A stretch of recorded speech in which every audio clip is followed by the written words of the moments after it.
Fala pessoal, nesse exato momento às 10h37 da manhã do dia 4/12 de 2021, o Bitcoin está amargando uma queda aqui, chegando à faixa dos 47, 46 mil dólares, chegou a bater no meio da madrugada aí 42 mil dólares, e é sobre essa queda que eu vou falar no vídeo de hoje. Antes de tudo, se você ainda não é inscrito no canal, já considera fazer isso e ativar o sino das notificações para receber aviso de quando tem vídeo novo aqui no canal. E se você já é inscrito antigo, não esquece de deixar o seu like, que isso nos ajuda muito sempre. Bom, vamos tentar entender então se essa queda nos sinaliza alguma coisa em relação a um bom momento talvez para aportar em Bitcoin ou não tão bom momento assim. Será que Bitcoin daqui para frente vai subir, vai cair? O que é que pode acontecer com o preço do Bitcoin e as demais criptomoedas que, se você já investe nesse mercado, já sabe que acabam sendo puxadas pelo Bitcoin quando o Bitcoin cai forte.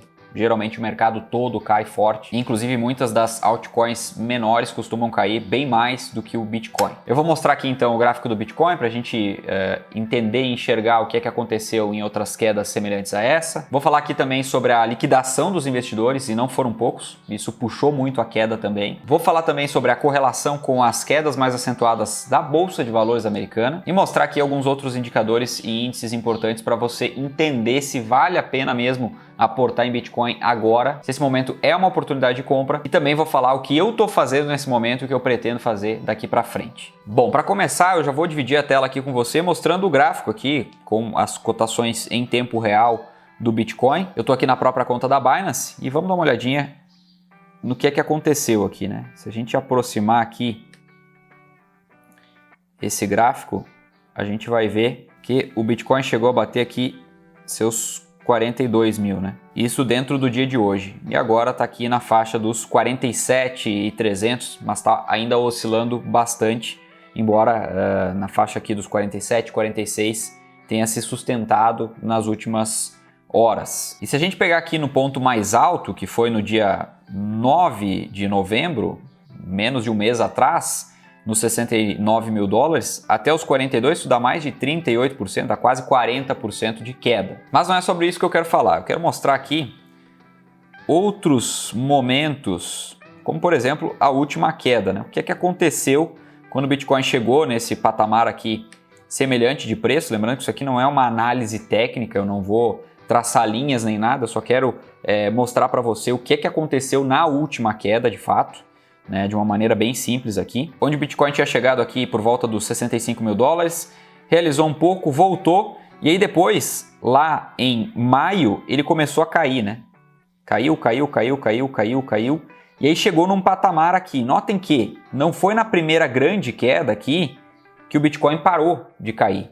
Então ele caiu mais forte, e aí depois deu uma reagida em alguns dias depois, e aí seguiu caindo, até caiu bem forte aqui, no dia 18 de maio. Né? E depois disso, ele lateralizou bastante aqui. Ou seja, para quem comprou aqui nas primeiras quedas e deu all-in, não foi exatamente a melhor coisa a se fazer, porque o Bitcoin chegou a cair bem mais aqui e lateralizou, inclusive abrindo várias outras oportunidades aqui de compra nas mínimas. Né? Olha só, enquanto lateralizava aqui, e nesse momento o mercado começa a ficar mais descrente. Eu depois vou mostrar um outro índice aqui para você onde a gente consegue identificar isso. O mercado começa a ficar mais cético, etc. E esse é um excelente momento para ir acumulando. Mas notem que o Bitcoin ameaça subir várias vezes e depois vai voltando aqui para as mínimas do período, na faixa lá dos 29 mil dólares. E aí depois o Bitcoin volta a subir, tem queda logo ali na frente, na casa dos 39 mil, mas já num patamar bem acima dos 29 mil dólares. Depois ele segue subindo, né? Fica aqui numa região aqui dos 58, 59 até atingir os 69, e aí depois começam as quedas. E quando a gente compara aqui com essa última queda, isso aqui nos dá algum sinal, né? Alguma coisa você já concluiu daqui. Mas eu vou seguir o vídeo aqui e vou falando sobre isso ao longo do vídeo, porque tem outros indicadores para mostrar. Eu quero reforçar aqui essa ideia. Agora tem uma outra coisa que eu quero te mostrar aqui, que é uma correlação nas quedas do S&P 500 com o Bitcoin. Olha só, não é uma correlação do Bitcoin com o S&P 500, não é isso que eu estou falando, é as quedas do S&P 500 com quedas do Bitcoin. Vamos dar uma olhadinha aqui em alguns períodos, né? Se a gente pegar aqui nos últimos 5 anos para observar o S&P 500, o principal índice da Bolsa de Valores americano, a gente tem aqui, por exemplo, uma queda aqui de janeiro de 2018 até março de 2018 de 9,91% do S&P 500, né? Claro que o S&P 500 é muito menos volátil do que o Bitcoin. Mas vamos tentar identificar o que aconteceu de janeiro a março com o preço do Bitcoin. Olha só, tínhamos aqui janeiro, né, mais ou menos aqui janeiro de 2018 até março. Queda de 38%. Claro que se a gente pegar outros recortes aqui, a gente vai descobrir quedas maiores, inclusive. Só quero mostrar essa relação desses recortes aqui aproximados, né? Então, ou seja, S&P 500 cai mais forte, queda que a gente conseguiu identificar no gráfico ali. A gente vai olhar o Bitcoin também queda. Vamos dar uma olhada então em setembro de 2018 até dezembro de 2018. Aqui foi um período onde o S&P 500 recuou 17,5% aproximadamente.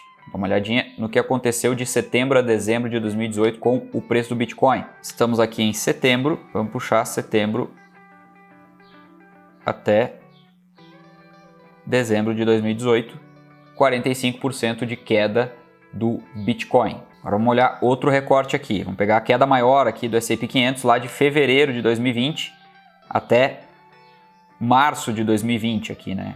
Era 14 de fevereiro até 20 de março. Vamos dar uma olhada no que aconteceu com o preço do Bitcoin. 14 de fevereiro até 20 de março temos uma queda de 37,5% no Bitcoin. E aí você deve estar perguntando, tá, mas David, o que tem a ver isso com o momento atual e por que isso acontece? Bom, primeiro isso acontece porque movimentos de rotação no mercado, onde os investidores tiram dinheiro de ativos de risco para colocar em ativos mais conservadores e tiram de ativos mais conservadores para colocar em ativos de maior risco, isso acontece o tempo todo. Você não vai ver os grandes investidores tirando do risco da Bolsa Americana, da renda variável, para colocar no risco das criptomoedas, que é um risco ainda maior. Então, quando há uma corrida por liquidez e os investidores ficam mais avessos ao risco, ou seja, a disposição dos investidores para risco, o apetite ao risco, ele diminui, eles saem tanto de ativos de bolsa quanto de criptomoedas, porque ambos no final das contas são renda variável. E eles vão para ativos mais conservadores como renda fixa ou mesmo a moeda fiduciária, né, buscam liquidez. E olha só o ponto de alerta aqui, o que nos aguarda. O dirigente do Fed, do Federal Reserve, que é o Banco Central americano, vê necessidade de acelerar tapering e o plano para subir juros. Na verdade, o que os Estados Unidos deve fazer, o que a gente deve ver como um movimento dentro do ano de 2022? Por conta da alta da inflação, os estímulos monetários devem reduzir, também por conta de outros índices, como o índice de desemprego norte-americano, e também as taxas de juros devem subir lá numa medida para tentar conter o avanço da inflação, que até o momento era vista como temporária, inclusive no discurso do Fed era considerada temporária, agora eles já estão considerando que não é exatamente temporária, que a inflação deve perdurar por um pouquinho mais de tempo. Então, por conta disso, eles estão sinalizando aqui que sim, vão aumentar a taxa de juros. E o que no final das contas, isso acaba levando? Quando você tem de um lado aumento das taxas de juros e de outro lado redução de estímulos monetários, ou seja, criação de mais dinheiro, você para de jogar dinheiro na economia e um dos destinos são os criptoativos e ativos de risco, e do outro lado aqui você aumenta as taxas de juros e incentiva investidores a deixarem de investir ou diminuírem o apetite a investimentos de risco e buscarem investimentos que estão pagando inclusive melhor e com muito mais segurança, investimentos muito mais conservadores, que são os investimentos de renda fixa e títulos de dívida do governo. Estou dizendo que com isso e com essa expectativa a bolsa norte-americana deve recuar e o Bitcoin também deve cair muito mais? Não é isso que eu estou dizendo. Estou dizendo que com esse movimento isso é uma possibilidade, é óbvio que tudo isso, né, a renda variável em si,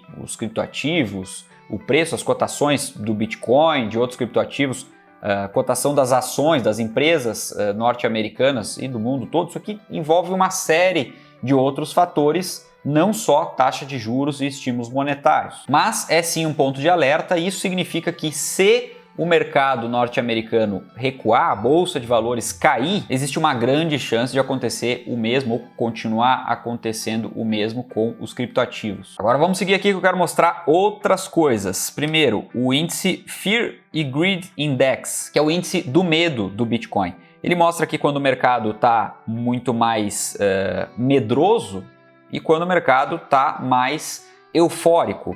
Então quando a gente olha aqui, no último mês o mercado estava extremamente eufórico, né? Ou na verdade não chegou na extrema euforia, mas estava eufórico. O índice estava aqui em 73, na semana passada mudou tudo, chegou a bater 21 e agora está em 25, né? A última medição dele aqui já pegou essa queda da manhã aqui para nós brasileiros do dia 4 de dezembro e está mostrando que o mercado está em medo extremo, abaixo de 25, é isso que o indicador aponta. Quando a gente olha aqui para o histórico, por exemplo, de um ano, né, pegando de dezembro de 2020 para cá, a gente vê que ele não está nas mínimas aqui. Ele está em 25, mas ele chegou aqui em vários momentos a bater 10, né? E lembra quando eu falei lá olhando para o gráfico, isso aqui mostra muito do gráfico, né? Mas lembra quando eu falei lá olhando para o gráfico que o mercado deu várias oportunidades e chegou até a perder, né? Os investidores mostrando aqui que chegaram a perder um pouco da confiança, etc., né? Desanimaram, enfim. E esses são os melhores momentos para comprar. Historicamente são os melhores momentos para comprar. Quando a gente olha aqui o índice batendo em 10, 10, 10, 10, são os melhores momentos para comprar. A gente ainda não está em 10, né? Chegou a bater aqui 21, como eu falei, na semana passada, está em 25 agora. Eu diria que para ser exatamente o momento onde a gente identifica como agora é o momento da compra, né? Exatamente nesse momento aqui não tem como recusar.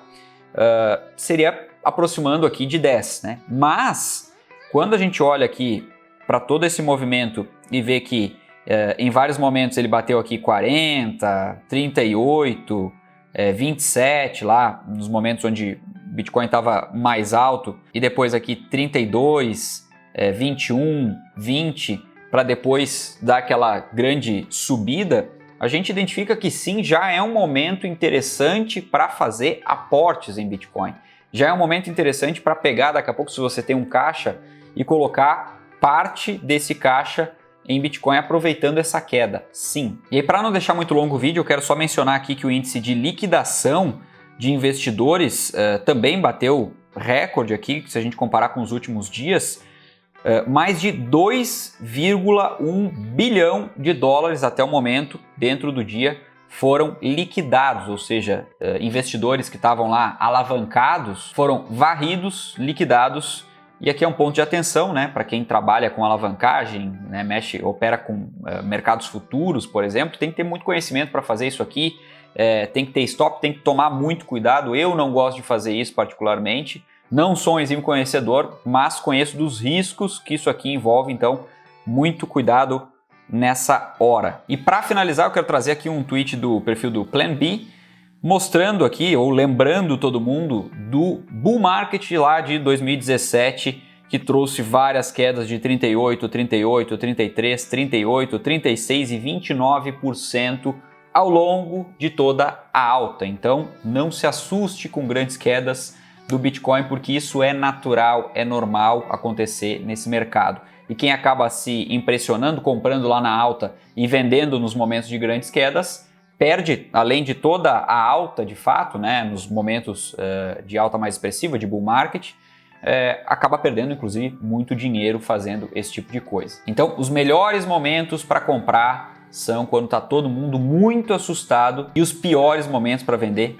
também são esses. Inclusive, deixa aqui nos comentários se você está comprando alguma coisa de cripto agora, se você aproveitou a queda e o que você está comprando nessa queda, ou o que você está de olho para comprar. Enquanto você comenta aí, eu vou dizer o que eu tenho feito nesse momento e o que eu costumo fazer em momentos como esse. Eu entendo que sim, essas quedas fortes são oportunidade, mas não oportunidade para investir tudo que você tem em caixa, por exemplo, ou o seu aporte inteiro. Esses momentos são uma grande oportunidade para você fazer aportes parciais, afinal de contas a gente não sabe, não tem como cravar que Bitcoin vai continuar caindo, que vai lateralizar, apesar de eu achar que existe sim uma tendência de lateralização com quedas inclusive um pouquinho maiores, nos levando para preços um pouquinho abaixo desses, mas sim, eu já estou comprando, porque afinal de contas isso aqui não é uma aposta. Eu quero investir bem consciente, independente do que vai acontecer amanhã, se vai subir ou se vai cair. E a melhor coisa a se fazer nesses momentos para aproveitar tanto queda quanto alta é justamente fazer aportes parciais daquilo que você tem para investir em cripto. Eu aportei um bom tanto em Bitcoin e Ethereum hoje, mas eu segurei também uma boa parte para poder aportar talvez ao longo da semana ou ao longo dos próximos dias ou quem sabe até meses, enquanto o Bitcoin e as criptomoedas lateralizarem, se esse for o caso, ou até caírem mais. E se isso não acontecer e o Bitcoin só subir, eu tenho ingresso para a festa. Em resumo, para quem investe em criptomoedas, existem dois grandes erros nesse momento. O primeiro é dar all-in e o segundo é não fazer nada. Lembrando que se você está assistindo esse vídeo porque você quer começar a investir em criptomoedas, você precisa ter uma conta em uma exchange. E a exchange que eu uso, eu recomendo aqui, eu vou deixar o link nos comentários fixados, já que é a exchange que tem as taxas mais competitivas e a maior do mundo, que é a Binance. E abrindo a conta até o final por esse link, você tem, além de 10% de cashback sobre todas as operações que você fizer nas taxas, você ainda tem $100 para ganhar completando algumas tarefas que são bem simples, diga-se de passagem. Dito isso, eu fico por aqui, espero ter te ajudado com esse vídeo. Se esse foi o caso, fica à vontade para compartilhar ele com quem você quiser. A gente se vê no próximo, um forte abraço e até lá.